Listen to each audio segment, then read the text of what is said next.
पूनम नेगी निवासी किन्नौर के द्वारा शोघी बैरियर पर अनिश्चितकालीन भूख हड़ताल शुरू की गई है।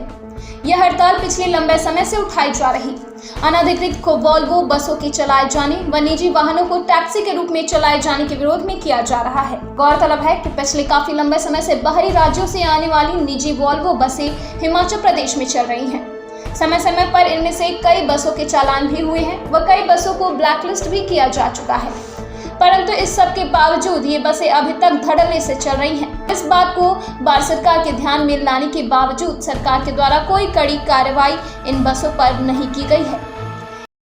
नमस्कार सभी को, मैं पूनम नेगी शोघी बैरियर से।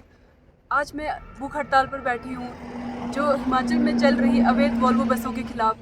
मेरी पिछले 2 वर्षों से सरकार के साथ मांग की गई थी कि ये अवैध बसें ना चलाया जाए, पर आज तक सरकार की तरफ से मुझे कोई कार्रवाई नहीं मिली।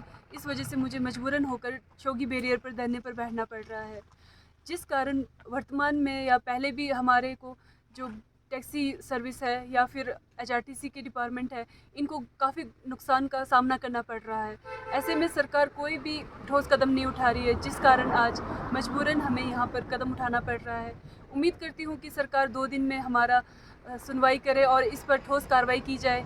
अगर ये नहीं करते हैं तो 2 दिन के बाद मुझे मजबूरन शिमला में हाई कोर्ट का दरवाज़ा खटखटाना पड़ेगा, या फिर हो सकता है कि मैं सेक्रेटरीट के सामने भी धरना प्रदर्शन करूं।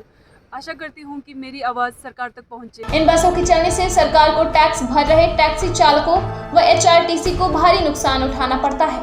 ये वोल्वो बसें गैर कानूनी तरीके से मुनाफा कमाने में लगी हुई है। ये सीधे तौर पर सरकार के सभी नियमों को मानने वाले व समय समय पर टैक्स भरने वाले टैक्सी चालकों व प्रदेश की आम जनता के साथ खिलवाड़ है।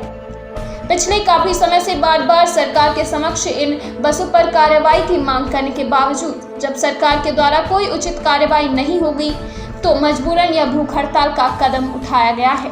मजबूर होना पड़ेगा और इसकी पूर्णतया जिम्मेदारी राज्य सरकार के। प्रदेश से विनोद चड्ढा की रिपोर्ट।